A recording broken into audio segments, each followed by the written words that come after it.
Thank you. Thank you, Nita ma'am. Thank you all, my dear friends. Thank you so much. Um, हम पिछले episode में हमने जो बात की थी वो बात की थी ग्रीवा चक्र की। आज हम फिर शुरू करते हैं स्वर योग, नाद योग। और इसको हम ऐसे भी कह सकते हैं कि ना, जब हम धरती पे आते हैं हम ऐसे समझें इस बात को कि जब हम धरती पर आते हैं तो सबसे पहले जो सोल है या स्पिरिट है या हायर कॉन्शियसनेस है, वहां से हम ट्रेवल करते हुए नीचे आ रहे हैं। आप सोचो, विजुअलाइज करो कि हम ऊपर से जब नीचे आते हैं तो हमारे पास कोई फिजिकल बॉडी नहीं होता। लेकिन आज की डेट में जब हम मेडिसिन लेने की सोचते हैं, तो जब हम मेडिसिन लेने की सोचते हैं तो हम सोचते हैं कि हम ऐसी कौन सी गोली खाएं, कौन सा खाना खाएं कि जिससे हम खाना खाकर हम हेल्दी हो जाएं और शाम को फिर से हमें गोली की जरूरत पड़ेगी, शाम को हमें फिर से खाना खाने की जरूरत पड़ेगी। लेकिन टू वे प्रोसेस है वो। अब हमें देखना है कि हम किस प्रकार से हम टू वे प्रोसेस को, कौन सा प्रोसेस हमें अच्छा लगता है। जैसे कि एनेस्थीसिया देने के बहुत सारे अभी मेथड्स आ गए हैं। कोई हम इनहेलिंग से करते हैं, कोई इंजेक्शन देकर करते हैं। सेम इसी तरीके से हमारे अंदर भी जो हीलिंग कैपेसिटी है, वो सबसे बेस्ट जो कैपेसिटी है वो है हमारी ब्रीदिंग प्रोसेस या हमारा स्वर योग।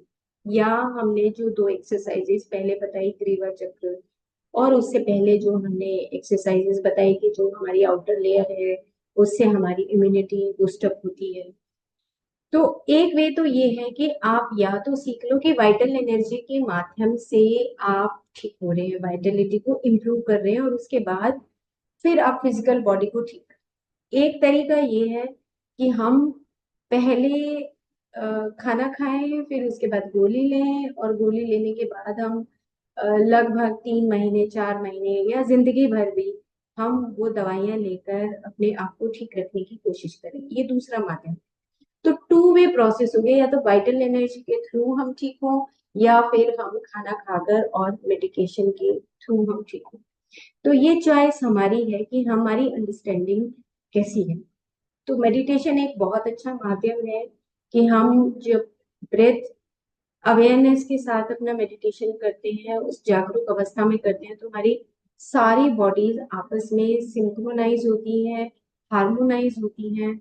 और उसके बाद जब आपस में वो जब समन्वय स्थापित होता है, तब हम कहीं जाकर हेल्दी होते हैं। तो अब स्वर योग क्या ऐसा माध्यम है कि स्वर योग से हम ठीक होंगे। तो आपको अभी आज जब हम स्वर योग को अभी बताने जा रहे हैं, तो उससे पहले आप चेक करें कि अभी तो आप मेडिटेशन से बाहर आए हैं, तो आपके नोस्ट्रिल्स कौन से चल रहे हैं। दोनों नोस्ट्रिल्स को चेक करिए ऐसे करके कि मेरे दोनों नोस्ट्रिल्स में से किस नोस्ट्रिल की प्रेशर ज्यादा है। और आप चेक करेंगे कि मेरा अगर नॉस्ट्रिल लेफ्ट ज्यादा प्रेशर से चल रहा है, राइट चल रहा है, या एक ही नॉस्ट्रिल चल रहा है, लेफ्ट वाला चल रहा है, राइट वाला चल रहा है, तो ये अब आपको पहचान हो जाएगी। अब अगर मान लो कि मेरा राइट वाला नॉस्ट्रिल चल रहा है, मान लो एक एग्जाम्पल के लिए, तो जैसे ही मेरा राइट वाला अगर नॉस्ट्रिल बहुत पावरफुल से चल रहा है, तो उससे क्या होगा कि क्रॉस जो होता है, हमारा जो एनर्जी क्रॉस होती है, तो वो यहाँ से क्रॉस होके मेरे इस लेफ्ट साइड के ब्रेन हेमिस्फीयर को एक्टिवेट करता है। और अगर मेरा लेफ्ट चल रहा है तो मेरे राइट हेमिस्फीयर को वाइब्रेट करता है, एक्टिवेट करता है। इसका मतलब ये है कि अगर मेरे स्वर में राइट या लेफ्ट में कोई भी परिवर्तन आ रहा है, कोई भी परिवर्तन, तो वो मेरे अंदर की जो मेरी नर्व्स हैं, नर्व फाइबर्स, नर्वस सिस्टम है। मैं एक एक वर्ड इसलिए बोल रही हूँ क्योंकि आप सब इस बात को समझ जाएं कि जो हमारे अंदर जो न्यूरॉन्स हैं, नर्व फाइबर्स हैं, फिर पूरा नर्वस सिस्टम है, और उसके साथ ब्रेन साथ में कनेक्टेड, इन सब चीजों के ऊपर इफेक्ट आता है। जैसा कि मैंने अभी शुरू होने से पहले कहा कि जब हम ऊपर से ट्रेवल करते हुए आते हैं तो सबसे पहले सोल, और सोल के बाद फिर हमारी कॉजल बॉडी, और कॉजल बॉडी के बाद हमारा मेंटल बॉडी, और मेंटल बॉडी के बाद हमारा vital body, and then physical body formulate होता है। सेम इसी तरीके से जब हम बाहर के एनवायरनमेंट के जो कॉन्शियसनेस है, जब हम उसको अंदर इनहेल करते हैं, या हमारा जो रेगुलर हमारा जो प्रेशर चल रहा है, तो उसके माध्यम से हमारे अंदर के जो नर्वस सिस्टम है, न्यूरॉन्स हैं, नर्व फाइबर्स हैं, वो सब आपस में एक दूसरे के साथ एक्टिवेट होते हैं, संबंध स्थापित करते हैं। अब मान लो कि मैंने बात की कि राइट नॉस्ट्रिल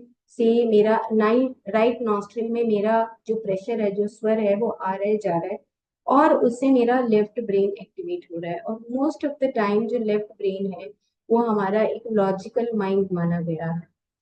और अगर मान लो कि मेरा वो 10 दिन ऐसे चल रहा है, बीच में ठीक है, वो कभी कभी लेफ्ट भी आ रहा है, लेफ्ट नॉस्ट्रल से भी मुझे प्रेशर फील हो रहा है, लेकिन ज्यादा मुझे 10 दिन में मैंने ये ऑब्जर्व किया कि मेरा राइट नॉस्ट्रल से प्रेशर ज्यादा है, तो इसका मतलब क्या होगा कि मैं बहुत ज्यादा थॉट प्रोसेस में हूँ, और थॉट प्रोसेस मेरा ज्यादा लॉजिकल है। मैं उस लॉजिकल माइंड से सोचता हूँ, और वो लॉजिकल माइंड सोचने से मेरे वाइब्रेशंस जो नर्वस सिस्टम के माध्यम से मेरे जो ऑर्गन्स हैं, मेरा हार्ट है, मेरे लंग्स हैं, उनके ऊपर भी इम्पेक्ट आता है। तो स्वर योग को अगर अब हम आगे स्टेप बाय स्टेप समझेंगे, तो जो हमारा हार्ट है और जो लंग्स है, इसका एक कॉम्बिनेशन है। ये जो कॉम्बिनेशन है, ये कॉम्बिनेशन क्या है, 1:4 का कॉम्बिनेशन है। ये बात मैं रुडोल्फ स्टीनर, मैंने पिक्चर नहीं लगाई है, लेकिन रुडोल्फ स्टीनर की एक फंडामेंटल्स ऑफ थेरेपी करके बुक है, वहां से मैंने इस बात को लिया है, क्योंकि उन्होंने इतने बखूबी समझाया है कि जो ये हमारा बीच वाला जो पार्ट है, हार्ट एंड लंग्स, ये एक रिदमिक एरिया होता है, और इसमें रिदमिक सेटअप बहुत इंपॉर्टेंट है। मान लो कि हार्ट बीट बहुत तेज हो रही है, और सांस 1:4 की रेशियो से आउट हो रहा है, लब लब लब लब, एक 1 ब्रेथ, लब लब लब लब, 1 ब्रेथ। अब ये कॉम्बिनेशन हमारा नहीं है, क्योंकि कभी कभी हम बहुत एंजाइटी में होते हैं, या कभी कभी हम बहुत उदास होते हैं, तो ये जो रेशियो है, ये जो रिदम है, ये डिस्टर्ब हो जाती है। तो स्वर योग से हमें सबसे पहले तो यही पता लगता है कि अगर मैं मेरा राइट नॉस्ट्रिल ज्यादा चल रहा है या लेफ्ट नॉस्ट्रिल ज्यादा चल रहे हैं, दोनों बैलेंस चल रहे हैं, या कभी कभी दोनों चल रहे हैं और कभी कभी एक नॉस्ट्रिल ज्यादा एक्टिवेट है, तो ये हमें नोट डाउन करने से हमें ये फायदा होगा कि हम अपने आप को पहचान सकते हैं कि मेरे किस ऑर्गन के ऊपर इफेक्ट आ रहा है, और स्पेसिफिकली हार्ट एंड लंग्स के ऊपर ज्यादा इफेक्ट आ रहा है। और अगर ये क्रॉनिक हो जाए, बाल मान लो कि अब ये कॉन्टिन्यूसली चलता ही जा रहा है, जैसे एक पेशेंट आया मेरे पास, और उसकी जो है लेफ्ट नॉस्ट्रिल में वो कहने लगा कि मेरी बहुत हड्डी बढ़ी हुई है। हड्डी तो नहीं बढ़ी होती, लेकिन हमारा जो ब्रेथ है वो 1 साइडेड हो गया उसका, और उसको इतनी प्रॉब्लम आई कि वो दोनों नॉस्ट्रिल से सांस नहीं ले पाता था, तो ले पाता था तो उसका हम पोजीशन चेंज कर देते कि ताकि वो दूसरी तरफ से भी सांस ले सके। खैर एनीवे, वो धीरे धीरे फिर ठीक हो गया, उसका काफी 1 ईयर का प्रोसेस चला, और 1 ईयर के बाद वो उसको जब हमने ये ग्रीवा चक्र वाली एक्सरसाइज बताई, तब जाके कहीं उसके अंदर 70% उसके रिजल्ट्स आए। तो बच्चा था, क्योंकि कॉलेज गोइंग था, तो कॉलेज गोइंग में उसको उसके बाल सफेद हो गए थे, पित्तज वैसे था। तो ये इस तरह की जो प्रॉब्लम्स हैं, ये ऑटोमेटिकली अगर हम ज्यादा एंजाइटी में होते हैं, तो भी हमारे हमारे दोनों तरफ के नॉस्ट्रिल्स के माध्यम से हमारे पूरे नर्वस सिस्टम के ऊपर इफेक्ट आता है। और जहां जहां हमारा नर्वस सिस्टम बैकबोन, जो हमने चक्रास मेडिसिन की बात कर रहे हैं, तो एक मेरे हृदय चक्र के पीछे जो न्यूरॉन्स है उसके ऊपर इम्पेक्ट आएगा। अगर मेरी नाभि के पीछे जो हमारा सीलिएक प्लेक्सिस है उसके ऊपर इम्पेक्ट आएगा। ये डिपेंड करता है कि हमारा जो स्वर है वो किस प्रकार से हमारा चलता है। तो इसीलिए स्वर योग बहुत इंपॉर्टेंट है अंडरस्टैंड करें। आप मेडिटेशन करें, आप मंत्र चैंटिंग करें, आप किसी से बात करें, ये आपके ऊपर डिपेंड करता है कि अगर आप किसी से बात भी कर रहे हैं, म्यूजिक नहीं होता था पहले, पहले ये बात होती थी कि आप कितना मधुर बोलते हैं, संगीत नहीं था पहले। संगीत की इन्वेंशन बाद में की गई कि सुबह शाम आप चेंट कर सकते हो, बट होल डे आप चेंट नहीं कर सकते, होल डे आप म्यूजिक नहीं कर सकते, होल डे आप कोई राग नहीं कर सकते। होल डे आपकी बात से कितना इम्प्रेशन आता है, मैं वो कुछ पिक्चर्स हैं वो मैं आपको दिखाऊं। तो हम ये एक रुडोल्फ स्टीनर का पिक्चर लगाया है कि ये मेरा सबसे फेवरेट पिक्चर है रुडोल्फ स्टीनर का, कि विजडम इज क्रिस्टलाइज्ड पेन। इसको लगाने का मतलब ये है कि जब विजडम का मतलब ये होता है कि जब आप किसी भी चीज की इंफॉर्मेशन लेते हो और इंफॉर्मेशन लेने के बाद उसका नॉलेज गेन करते हो, और नॉलेज गेन करने के बाद उसको एक्सपीरियंस करते हो, बार बार वो जब एक्सपीरियंस आप कर लेते हैं तो ऑटोमेटिकली वो आपके अंदर एक वर्च्यूज के रूप में, गुण के रूप में आपकी बॉडी से रिफ्लेक्ट होने लगता है। उसको हम विजडम बोलते हैं, कि वो जो विजडम है वो आपकी बॉडी से ऑटोमेटिकली रिफ्लेक्ट होने लगेगा। फिर आपको कोई किताब ये सब चीजें पढ़ने की जरूरत नहीं होगी, वो एक्सटेम्पोर ऑटोमेटिकली ऊपर से नीचे आने लगेगा। तो ये विजडम इज क्रिस्टलाइज्ड पेन का मतलब कि हम बहुत तपस्या करके, तप करके हम फिर कहीं विजडम तक पहुंचते हैं, इंफॉर्मेशन से लेकर विजडम के पार्ट तक। तो जितनी भी थियोसॉफिकल सोसाइटी है उसने विजडम पार्ट लास्ट में रखा है, एक्टिविटीज फर्स्ट विल, फिर एक्टिविटी एंड देन विजडम। तो विजडम का मतलब ये है कि जस्ट आप एक्सपीरियंस करो, अपनी डायरी मेंटेन करो और उसके बाद उसको लिखो कि ये मेरा सांस ऐसे चल रहा था, तो इससे मेरे बॉडी के अंदर आज मेरी कौन कौन सी ऐसी घटनाएं हुई थी मेरे साथ जिसकी वजह से मेरा राइट या लेफ्ट नॉस्ट्रल चल रहा है। तो उसी के माध्यम से हमें विजडम एक्सपीरियंस ये हमें पता लगता है, इसको हम प्रज्ञा भी बोलते हैं। अब आप ये पिक्चर है, ये बड़ी कॉमन पिक्चर है, ये हरीश जौहरी का एक बुक है जो मैंने पिछली बार बताया था आपको, उसी बुक का फ्रंट पेज है ये। तो आप देख रहे हैं कि एक तरफ एक अग्नि वाला है और एक तरफ सोम गुण है और एक तरफ अग्नि का गुण है। सेम इसी तरह आईज है, और बीच में आपने देखा होगा कि आप इसमें देख रहे होंगे कि किस तरीके से जो फन है, जो एक हमारा कुंडलनी है, वो किस तरीके से एक्टिवेट हो गया और किस तरीके से हमारा आज्ञा चक्र एक्टिवेट होता है, और दोनों हमारे ब्रेन हेमिस्फीयर किस प्रकार से काम करते हैं और इन दोनों के बैलेंस से किस प्रकार से सुषुम्ना उत्पन्न होती है। तो ये जो स्वर है, अब आप प्रैक्टिकल भी आप साथ साथ करते जाएं कि जब आप ऐसे चेक कर रहे हैं तो उसके साथ आवाज भी सुनते जाएं अपने ही अंतःकरण से, कि मेरे अंदर से किस तरह की वॉइस आ रही है, जब मैं सांस ले रहा हूँ तो कैसी आवाज आ रही है और जब मैं सांस छोड़ रहा हूँ तो कैसी आवाज आ रही है। ये एक प्रैक्टिस है जो आपको डेली रूटीन में अगर आप करते हो तो आप मानोगे नहीं कि आपको 1 मंथ के बाद ऑटोमेटिकली आपकी बॉडी के अंदर से आवाज आएगी कि मेरी बॉडी हेल्दी है या मेरी बॉडी अनहेल्दी है। आपके ऑर्गन्स के अंदर से आवाज आनी शुरू हो जाएगी। ये प्रैक्टिस बहुत साल, मतलब 20 years बैक जब मैं कभी पढ़ती थी तब तभी भी मैं स्वर योग को करती थी, बट सुपरफिशियली करती थी। उसके बाद धीरे धीरे मेडिटेशन में आने के बाद मैंने हरीश जोरी की बुक को दोबारा पढ़ा और फिर मैंने इसको प्रैक्टिकल एक्सपीरियंस में लेके आई। तो उन्होंने तो बल्कि एक पंख के माध्यम से बता रखा है हरीश जोरी जी ने, कि आप पंख एक रखें अपनी बुक के अंदर, उस पंख को लगा लें और चेक करें कि मैं अभी कौन सी स्थिति में हूँ, मेरा सिंपैथेटिक सिस्टम चल रहा है या पैरासिम्पैथेटिक सिस्टम चल रहा है, या मेरे दोनों सिस्टम बैलेंस्ड है और मैं सुषुम्ना के साथ बह रहा हूँ। तो ये जो प्रैक्टिस है, ये प्रैक्टिस हमारी मेडिटेशन की प्रैक्टिस है, जैसे ब्रीदिंग साइकिल्स होती है उसी तरीके से है, लेकिन लिटिल बिट डिफरेंट है। आप उसको रूटीन में कर सकते हैं, जब कभी आप बोर हो जाएं तो इसको, इस प्रैक्टिस को आप कर सकते हैं चैंट के माध्यम से। तो ये आप का जो कुंडलनी है, कुंडलनी जागरण का मतलब ये होता है, व्हाट आई हैव रियलाइज्ड, मतलब मेरे को जब आप अवेयर होते, सिंपल सी बात। अब कुंडलनी सुबह जगा ली शाम को सो गई, सुबह फिर जगा ली फिर शाम को सो गई, ऐसे नहीं होता।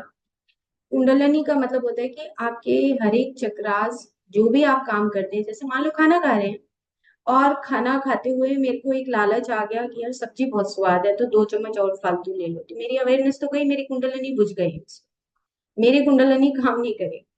कुंडलनी का मतलब कि आप क्या प्रति क्षण अवेयर हैं, क्या आप प्रति क्षण जागरूक हैं। अगर जागरूक हैं तो आप जागृत अवस्था में हैं, आप उस कुंडलिनी आपके हर एक चक्र में सही प्रैक्टिस हो रही है। और अगर वो बुझ गई तो बुझ गई, फिर वो अगले दिन फिर मेडिटेशन से जगा लेंगे, तो ऐसे ही नहीं होता, ऐसे नहीं होता, बिल्कुल नहीं होता जिस प्रकार से हमें क्रियाएं बताई गई हैं। क्योंकि हमें ये एक्सपीरियंस से जब निकलते हैं तब समझ आती है। आई थिंक मैंने बहुत सालों तो कुंडलिनी पर कभी नहीं बोला, आप मेरे एपिसोड कोई भी देखेंगे तो मैंने कभी कुंडलिनी और चक्रास की बात नहीं की, टिल जब तक कि मेरे को रियलाइजेशन नहीं हो गया तब तक मैंने बात ही नहीं की।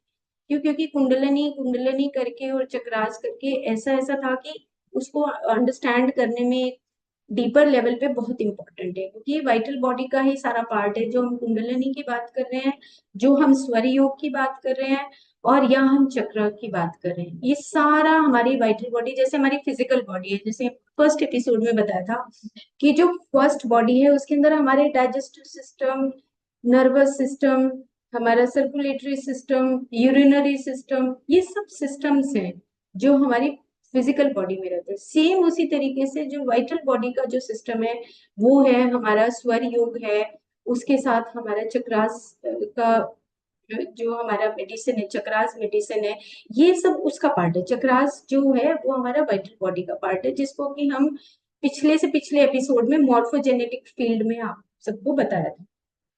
चलो और हम आगे चलते हैं। तो अभी ये बात आपको बता दी थी कि जब ये सांस चलता है तो ये क्रॉस करता है। तो जैसे ही क्रॉस करेगा, तो एक पिक्चर मैंने पिछली बार भी दिखाई थी, ये पिक्चर मैंने सिंपल बस ये बताने के लिए लगाई कि जैसे आप सांस लेंगे तो ये जो ऑल्फैक्टरी बल्ब है ये एक्टिवेट होता है। ऑल्फैक्टरी बल्ब और इसके साथ जो हाइपोथैलेमस, मैंने ये कर्सर जहाँ पे लगा रही हूँ कि हाइपोथैलेमस डायरेक्टली हमारे मिड ब्रेन को कनेक्ट करता है। जैसे ही आपने ब्रीथ किया, सांस लिया, और सांस भी नहीं, आप बात भी करेंगे तो भी ये एक्टिवेशन।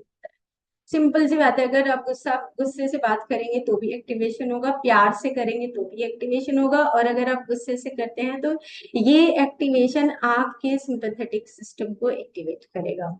और अगर आप बहुत प्यार से, कूल माइंड से, अवेयरनेस से बात करते हैं तो ऑटोमेटिकली आपका पैरासिम्पैथेटिक सिस्टम और सिंपैथेटिक सिस्टम ये बैलेंस रहता है, और इवन इसके साथ जो आपका पेरिफेरल सिस्टम है।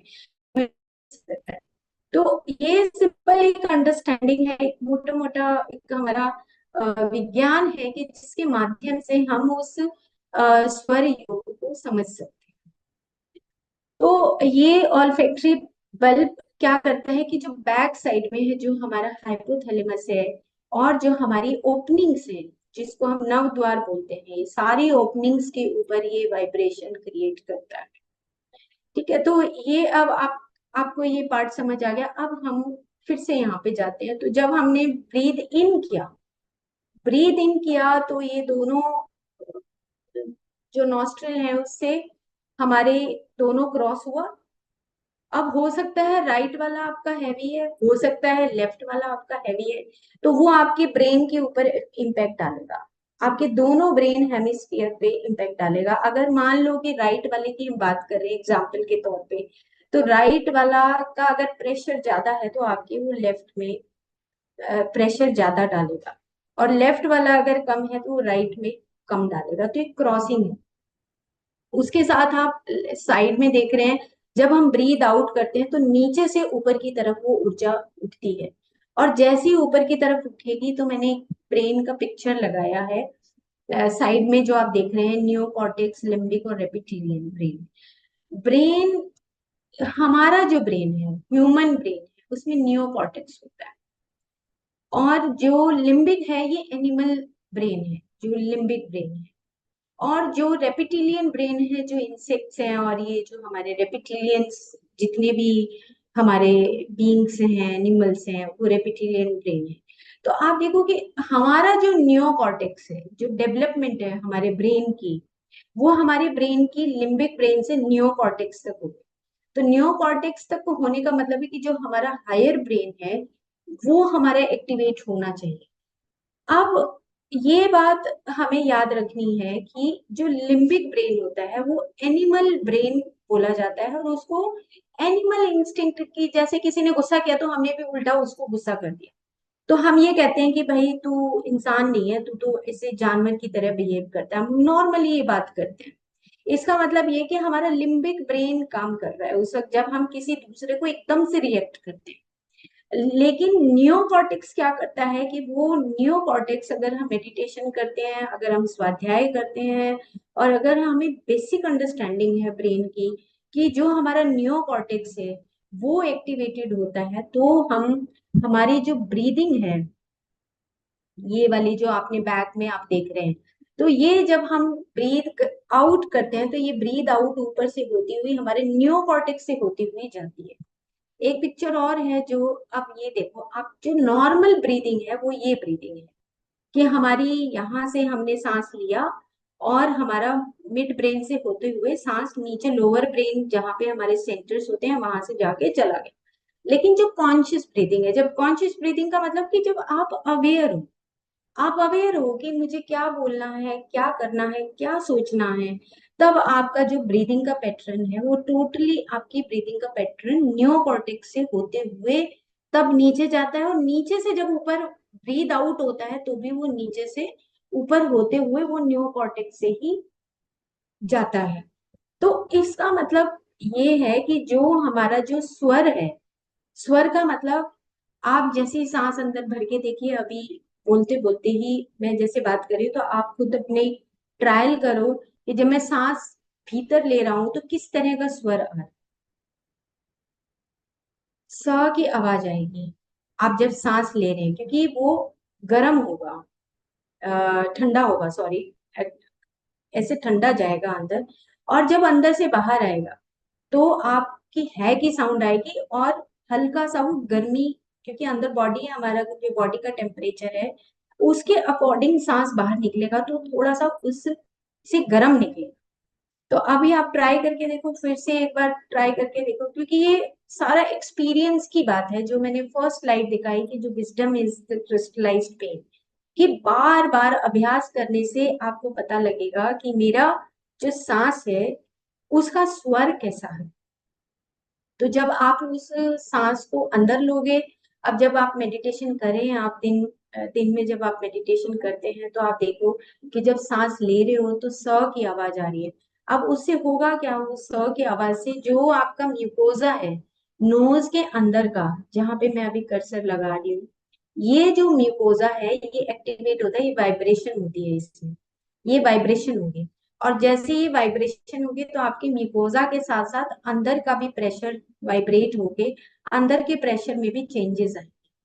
तो ये, अब ये जो ब्रेन है, और इसके साथ मैंने एक मस्कुलर का पिक्चर लगाया है, वो लगाना इसलिए इम्पोर्टेंट था क्योंकि हम उस म्यूकोजा को सिंपल ये सोचते हैं कि भाई ये तो पतली सी एक झिल्ली होगी, बस वो झिल्ली होगी और बस ठीक है, हमने नाक में ऑयल लगा लिया या हमने हल्का सा मालिश कर लिया तो क्या फर्क पड़ता है उससे। नहीं, आप देखेंगे कि म्यूकोजा के जो आउटर पार्ट है, जो सब म्यूकोजा है, उसमें जो हमारी वेसल्स हैं, छोटी छोटी वेसल्स जाती हैं। अगर आप ऐसे भी रब कर रहे हैं ना, या आप नाक को भी साफ कर रहे हैं, तो ये जो आपका सब म्यूकोजल पार्ट है, जिसमें हमारी छोटी छोटी वेसल्स रहती हैं, ये भी एक्टिवेट होते हैं। आप बोलते हो तो भी एक्टिवेशन होता है। स्वर योग का भी आगे जब चैंट करेंगे, चैंटिंग की बात आएगी, तब ये समझ आएगा कि ये जो हमारी जो लाइनिंग्स हैं ये कितना प्रभाव डालती है। कुछ मैंने साइंटिफिक पेपर्स लगाए हैं, कुछ स्क्रीनशॉट करके लिया है। और उसके साथ आप देखेंगे कि मस्कुलरिस है, तो जो मसल्स हैं, जो लॉन्गिट्यूडनल है और जो वर्टिकल है, इन इनमें भी वाइब्रेशन होती है जब हम किसी भी तरह की भाषा बोलें। लेकिन ये सारा इम्पैक्ट पूरी हमारी बॉडी के ऊपर पड़ता है। तो अब लिटिल बिट बस ये आपको समझ आ गया, और उसके बाद ये मस्कुलर पार्ट इसलिए बताना जरूरी है कि हम ये ना सोचें कि जो हमारा मसल्स है बस ये हाथ पैर की जो मांसपेशियां होती हैं, चेस्ट की या बैक की जो मांसपेशियां होती हैं, नहीं, जो हमारी वेसल्स की भी मांसपेशियां, जो वेसल्स है उसके अंदर भी जो मांसपेशियां हैं, ये जो सब म्यूकोजा है, मस्कुलरिस है, इन सबके अंदर भी वाइब्रेशन होती है। हम सोचते हैं कि चलो ठीक है, हमने पानी डाला और नहा लिए बस, ऐसे ऐसे नहीं करना। अब हम one by one, step by step चल रहे हैं कि डेली एक्टिविटी में कितना कुछ है हमारे लिए करने के लिए, हमें डॉक्टर के पास जाना ही नहीं पड़ेगा अगर हम सिंसियरली ये काम करते हैं। ठीक है, तो अब हम थोड़ा सा और आगे चलते हैं। तो ये ब्रीदिंग प्रोसेस आपको समझ आ गया कि जो नॉर्मल ब्रीदिंग है और कॉन्शियस ब्रीदिंग कैसे करते हैं, इसको हम और आगे चलते हैं थोड़ा सा, इसको भी छोड़ देते हैं, अभी अभी हम इस पर आते हैं। आप देखेंगे कि ये एक क्रिया योग का पिक्चर है, जो मैंने बताया था कि जो परमहंस योगानंदा जी थे, उनके जो डिसाइपल हैं, उनकी लिखी हुई ये पुस्तक है। ये मैंने वहां से लिया था, जब मैं मौन साधना में गई थी तो मुझे ये पुस्तक वहां से मिली।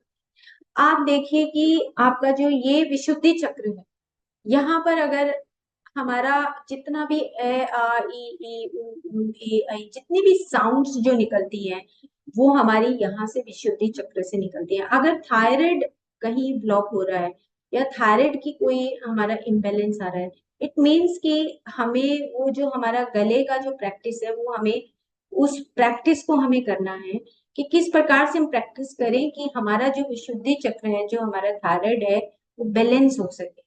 उसे नीचे अगर आप देखेंगे तो का से लेके ट ठ तक ये जो साउंड निकलती है, वो हमारी अनाहत चक्र से निकलती है। और उससे नीचे आप देखेंगे तो और जो नीचे की जो साउंड्स हैं, वो हमारी मणिपुर चक्र से निकलती है। और नीचे जाएंगे तो और अलग टाइप की साउंड्स हैं। और जैसे कि हम अपने बच्चों का नाम रखते हैं, मैंने इसी में सीखा कि मान लो हमने अपने बच्चे का नाम रखा वसु, और हम उसको ऐसे बोलते हैं, बहुत निक नेम बोलते हैं, अरे वासु, वसु, वसी, ऐसे हम निक नेम बोल देते हैं। तो इसका जो इम्पैक्ट है पूरा हमारी बैकबोन के उसके ऊपर, जो बच्चा है, बच्चे को अगर हम पूरे रोब से बोलते हैं कि वसु, ऐसे मतलब हम जब पूरा नाम लेते हैं, तो नाम लेते हैं तो ये जो हमारे अंदर के जो चक्रास हैं, इसकी वाइब्रेशन के ऊपर इम्पैक्ट पड़ता है। और अगर हम बोले चिंटू, तो चिंटू का ही इफेक्ट आएगा। और अगर हम उसको कहें कि हाँ तुम एक युवराज अगर नाम है तो युवराज बोलते हैं, तो युवराज का ही इम्पैक्ट उसके ऊपर आता है। इस बुक के अंदर ये खूबी थी, जो युक्तेश्वर गिरी जी हैं, वो बेस्ट एस्ट्रोलॉजर माने गए हैं वर्ल्ड के। तो युक्तेश्वर गिरी जी ने जो बुक लिखी है द होली साइंस करके, वो मुझे इसी इन्हीं के माध्यम से मुझे होली साइंस पढ़ने का मौका मिला।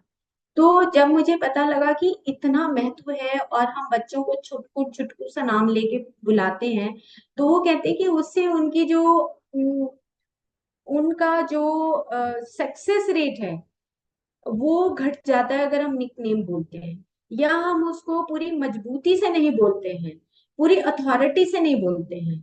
तो उनके अंदर जो पोर्ट्स ओपन होने होते हैं, वो ओपन नहीं होते, क्योंकि एस्ट्रोलॉजिकली जो फर्स्ट हाउस है, वो हमारा असेंडेंट हाउस है। असेंडेंट हाउस का मतलब ये होता है कि आपकी लाइफ बंध गई है, एक लाइफ स्पैन में बंध गई कि इतने से इतने जन्म, इतने लाइफ तक आपको जिंदा रहना है और इतनी आपकी सांस है। तो फर्स्ट जो है, उसी में हम नक्षत्र और उसी में हम ये साउंड निकालते हैं। तो साउंड आ गई, य से आ गई, च से आ गई, छ से आ गई, किसी से भी जो साउंड आ गई, उसी से फिर हम नाम रखते हैं बच्चे का।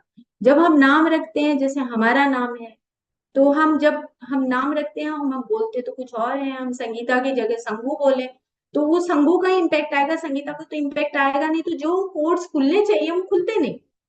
तो इसका इम्पैक्ट फिर हमारे बच्चे के ऊपर भी आएगा। तो इसी बुक में लिखा कि एस्ट्रोलॉजिकली अगर आप अपने बच्चे को सक्सेस दिलवाना चाहते हो, आप अपने बच्चे की इस लॉ ऑफ कर्मा के अकॉर्डिंग, इस इनकारनेशन के कोड से अगर आप खुलना चाहते हो, तो उस बच्चे को पूरी अथॉरिटी से फुल नेम के साथ आपको बोलना होगा। तो ये स्वर योग ही है, जिसके माध्यम से हमारे कोड्स खुलते हैं, जो बैक में जो हमारा बहुत लंबा विषय है, क्योंकि ये बुक ही अपने आप में एक बहुत अमेजिंग बुक है। मतलब इसको बहुत दिन लगेंगे बयान करने में, बहुत सुंदर बुक है। तो जब हम इसको जब बोलते हैं नेम्स को, तो आप देखोगे कि इसमें नेम्स, जब हम चैंट करते हैं, किसी भी मंत्र की चैंटिंग करते हैं, तो जब हम चैंट करेंगे, ओम भी बोलेंगे, तो आप देखो कि नीचे मूलाधार से लेके और सहस्रार तक ये वाइब्रेशंस ऑटोमेटिकली वाइब्रेट होती है और हमारे स्वर में परिवर्तन होता है। तो पिछली बार जब बात की थी हमने कि जो हम चैंट करते हैं, एक तो हम यूट्यूब पे सुनते हैं, और एक आप खुद बोलते हो।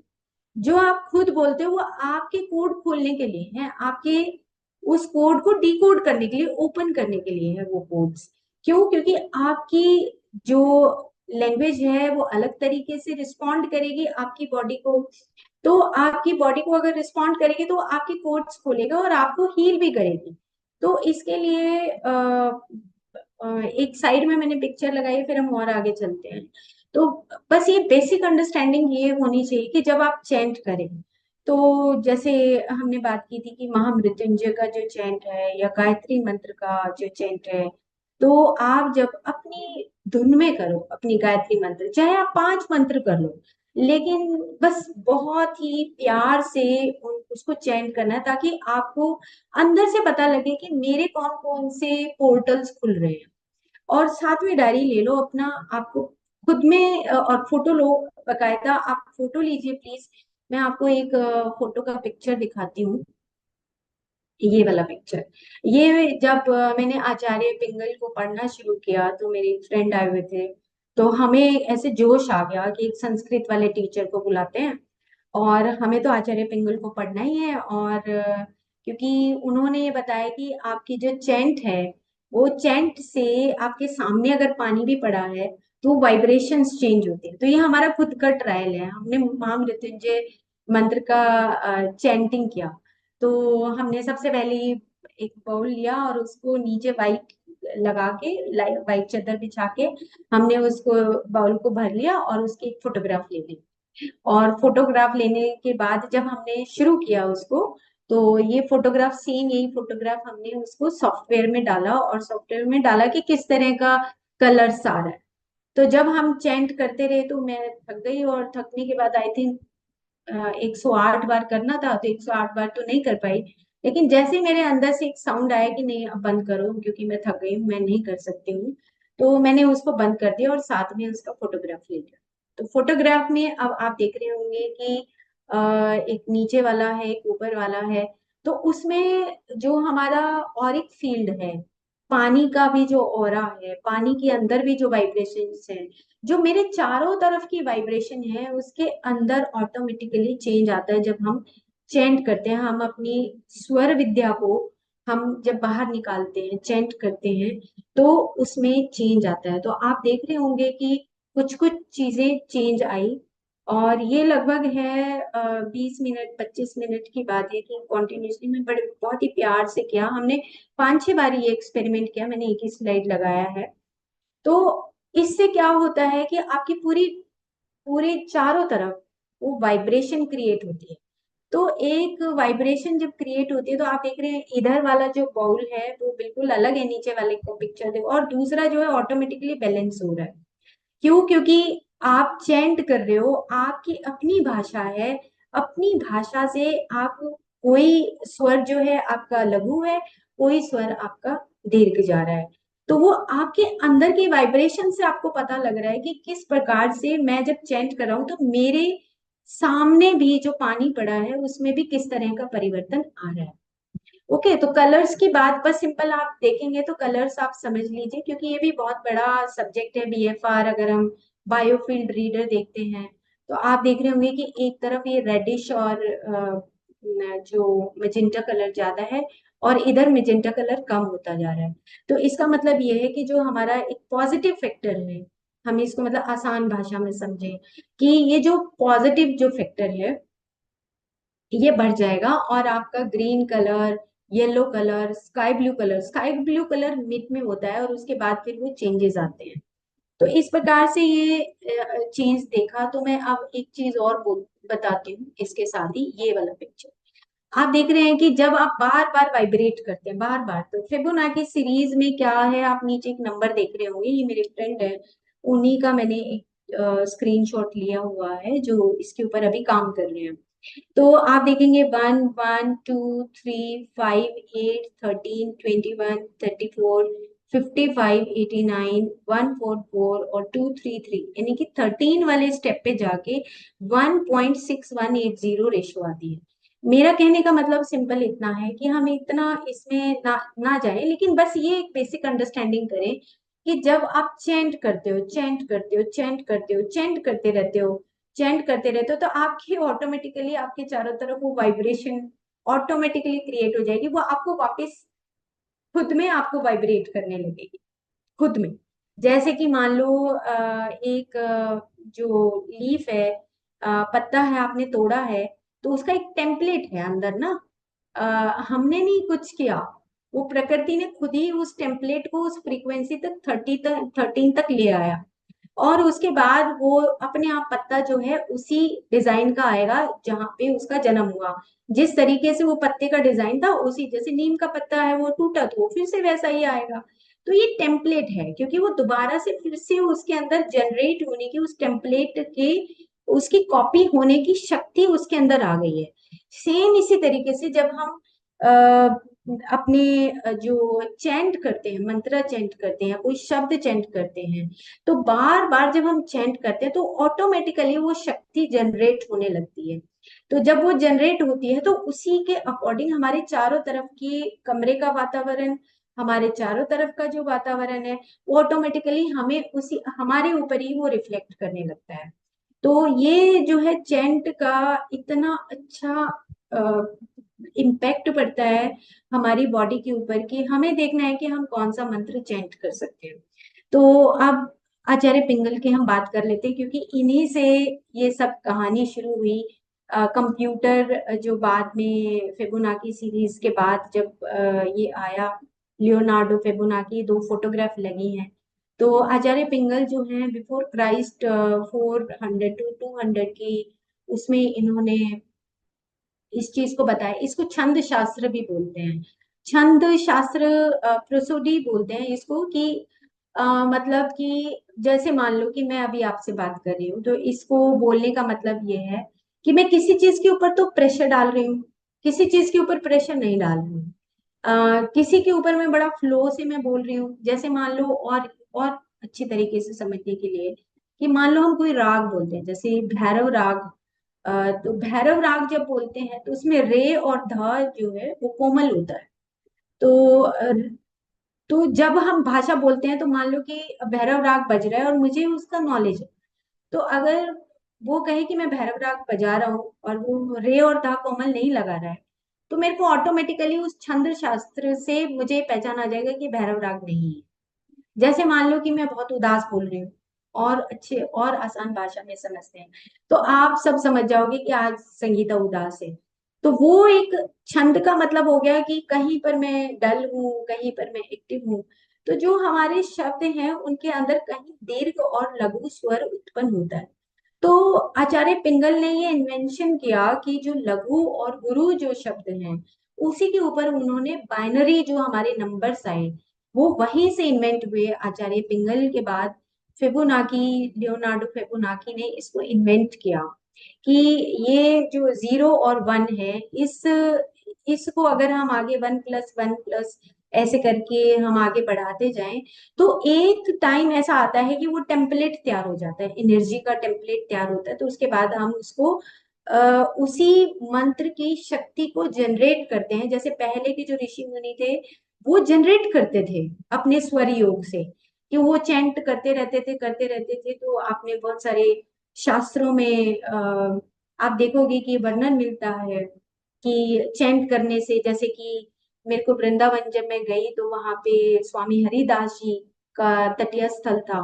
तो जो तटीय स्थल है वहां पर हरिदास जी का ये बोला जाता है कि दीपक राग, दीपक अपने आप जल जाते थे। वो ऐसा दीपक राग गाते थे कि अग्नि की जरूरत नहीं थी, उस राग के अंदर ऐसी अग्नि उत्पन्न होती थी कि वो खुद दीपक अपने आप जलने लग जाते थे। तो आज भी वो तटीय स्थल पे, वहां पे कोई इलेक्ट्रिसिटी नहीं है, कोई लाइट नहीं है वृंदावन में, और जब वो गाते थे तो खुद ही दीपक अपने आप जलते थे। तो सेम इसी तरीके से हमारे अंदर भी वो स्वर योग की शक्तियां छुपी हुई हैं, जिसके माध्यम से हम इस छंद शास्त्र के माध्यम से या हम चैंट के माध्यम से अपनी बॉडी की हीलिंग खुद कर सकते हैं।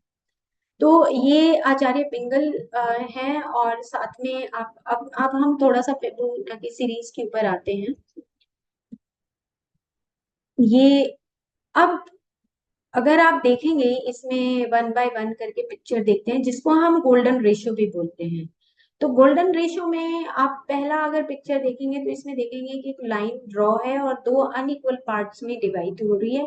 और उसके बाद अगर आप ब्रेन को देखेंगे तो ब्रेन में भी हमारा दो अनइक्वल पार्ट में डिवाइडेशन हुआ है। सिंपल ये समझने के लिए कि जो गोल्डन रेशियो है उसका एक फॉर्मूला है, और वो फॉर्मूला लास्ट में 13 स्टेप के बाद 1.618 करके उसके बाद फिर ये टेम्पलेट बन जाता है। तो जो हमारी बिल्डिंग्स हैं, जो हमारे पिरामिड्स हैं, जो हमारे फ्लावर्स हैं, जो हमारी लीफ है, जो हमारा स्टेम है, जो हमारी रूट्स हैं, जो हमारी बॉडी का फॉर्मेशन है, ये सारा कुछ उस आचार्य पिंगल ने उन्होंने जो इन्वेंट किया गुरु और लघु स्वर में, जो छंद शास्त्र के बाद जब इसके ऊपर इन्वेंशन होने लगा, उसके बाद जो लियोनार्डो बुनाकी हैं उन्होंने इसके ऊपर ये पूरा बताया कि पूरा जो ब्रह्मांड है, इवन की जो गैलेक्सीज हैं, उन सबके ऊपर यही सूत्र लागू होता है। तो आज की डेट में जो घर बनाए जा रहे हैं, जो आर्किटेक्चरल स्ट्रक्चर है, वो इसी के अकॉर्डिंग फिबोनाची की सीरीज के अकॉर्डिंग ही बनता है। और अगर हम अपनी बॉडी का, जो आपने ये मोनालिसा की जो आपने पेंटिंग देखी होगी, और जो पिरामिड्स हैं और पिरामिड्स के ऊपर जो स्टार्स हैं, ये सब हमारा जो पूरी जियोमेट्री है, आर्ट है, आर्किटेक्चरल है, ये सारे जो प्रोपोर्शंस हैं, ये फिबोनाची सीरीज के अकॉर्डिंग ही सारे हुए हैं। लेकिन अब आप देखो कि मान लो कि आप क्रॉस कर रहे हैं, कहीं पे यात्रा कर रहे हैं, और यात्रा करते करते आपको दिखता है साइड में कि एक बिल्डिंग है, यार ये तो जो बिल्डिंग है ये खंडर है, ठीक नहीं है, अच्छा नहीं लग रहा। तो जो ये फिबोनाची है और जो आचार्य पिंगल ने ये बताने की कोशिश की कि जब आप एक बैलेंस्ड वे से अपनी लाइफ में चलते हैं, या बैलेंस्ड वे से आप जब चैंट करते हैं, समझकर अब चैंट करते हैं, तो वो ये कहते हैं कि this gives rise to a sense of balance and beauty. वो बैलेंस और ब्यूटी को उत्पन्न करता है। तो हम कभी कभी, जैसे आप गाना कभी सुनते हैं, और या आपके सामने कोई गाना बजा रहा है, वो म्यूजिक बजा रहा है, तो आप कहते हैं कि नहीं, मजा नहीं आया, अच्छा नहीं था। क्यों? क्योंकि वो इम्बेलेंस हो गया। तो वो फ्रीक्वेंसी इम्बेलेंस हो जाती है। तो है ये सारा चीज क्या है, कि ये है कि an indicator of its impact on vital energy movement. तो यही वाइटल एनर्जी मूवमेंट है जो हमारी वाइटल बॉडी, अब आप देखो कि वाइटल बॉडी कहाँ फिजिकल बॉडी है, और कहाँ फिजिकल बॉडी से कितनी बड़ी वाइटल बॉडी है जिसके अंदर ये सारे जो राज हैं ये छुपे हुए हैं। तो हम एक बार फिर से चलते हैं बैकग्राउंड में, एक बार ये फिर से एक बार करते हैं। जब हम चैंट करते हैं तो वॉर्टेक्स उत्पन्न होता है।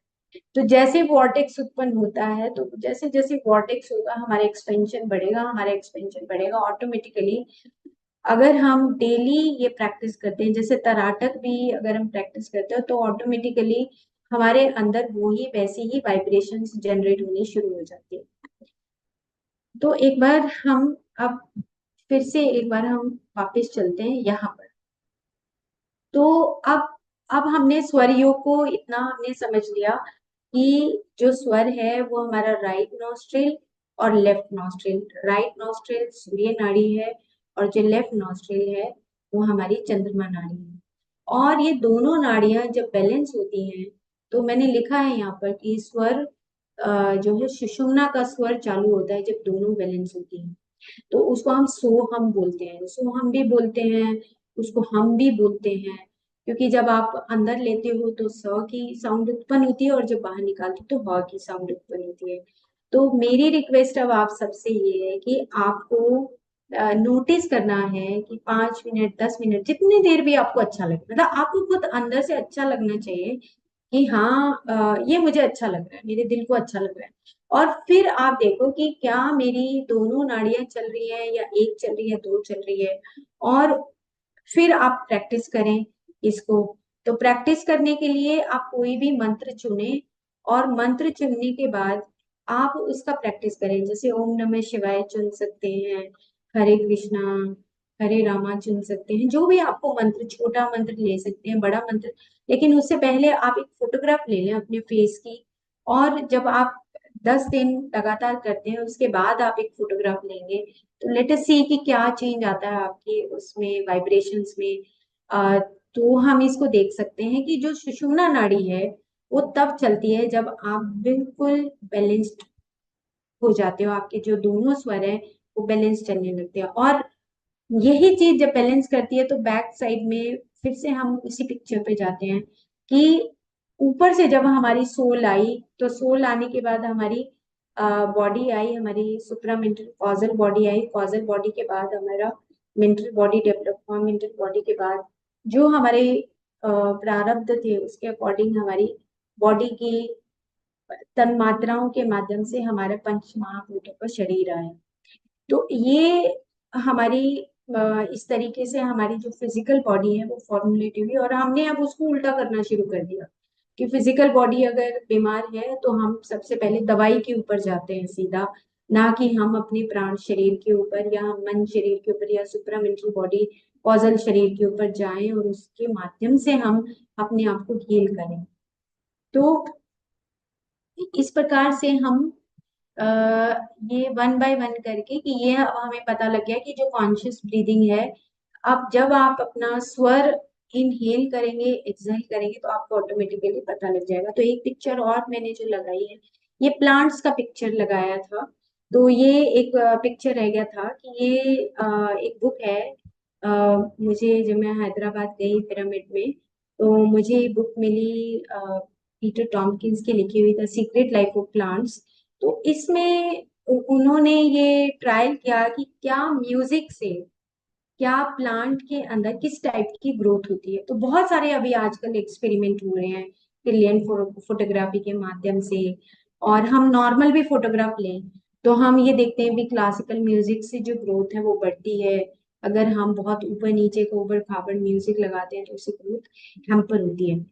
लेकिन इससे अब अब आप देखो कि फिर से वाइटल बॉडी की बात आएगी, इनका मन तो होता नहीं प्लांट्स का, तो फिर इसके अंदर ये परिवर्तन कहाँ से आता है, किस चीज, प्लांट्स किस चीज के माध्यम से कैरी करते हैं। तो ये जो वाइटल एनर्जी है, जो वाइटल बॉडी है, अब फिर से हम दो पहले वाले एपिसोड के ऊपर की बात करें तो जो वाइटल बॉडी है, जो प्लांट्स की वाइटल बॉडी है, जो एनिमल्स की वाइटल बॉडी है, ये वाइटल बॉडी के माध्यम से ही उसको म्यूजिक ये रिसीव करते हैं, और म्यूजिक जब रिसीव करते हैं तो उसके बाद ही ये प्लांट्स की ग्रोथ होती है। तो वाइटल बॉडी किसकी है? वाइटल बॉडी हमारे प्लांट्स की भी है, हमारे एनिमल्स की भी है, इंसेक्ट की भी है, और हमारे ह्यूमन बींग्स की भी है। तो इसका मतलब ये है कि इनके अंदर मनस नहीं होता, जैसे छुई मुई धीरे धीरे उसका लोअर माइंड डेवलप होना शुरू होता है। छुई मुई को क्या, ऐसे बहुत सारे प्लांट्स हैं जो कहीं पर कोई जूस स्क्रीट करते हैं, कहीं पे कोई मिल्क स्क्रीट करते हैं, कहीं पे वो टॉक्सिन स्क्रीट करते हैं। हम प्लांट्स के साथ ज्यादा छेड़खानी करते तो धीरे धीरे उनका लोअर माइंड, क्योंकि वो एनिमल किंगडम में जाने वाले हैं, क्योंकि हमने ये देखा पिक्चर की रेप्टिलियन ब्रेन, कि वहां से उनका लोअर ब्रेन डेवलपमेंट शुरू हो जाता है। तो जैसे जैसे प्लांट अपनी इमोशंस को देने लगता है, परसेप्शंस को देने लगता है, ईएसपी बोलते हैं उसको, एक्स्ट्रा सेंसरी परसेप्शंस देते हैं प्लांट्स। तो जब एक्स्ट्रा सेंसरी परसेप्शंस देते हैं तो इसका मतलब ये कि उनका लोअर ब्रेन अभी बनना शुरू हो गया नाउ, ये तैयारी हो रही है इंसेक्ट और एनिमल बींग्स में जाने की। तो आई थिंक आज इतना ही करें।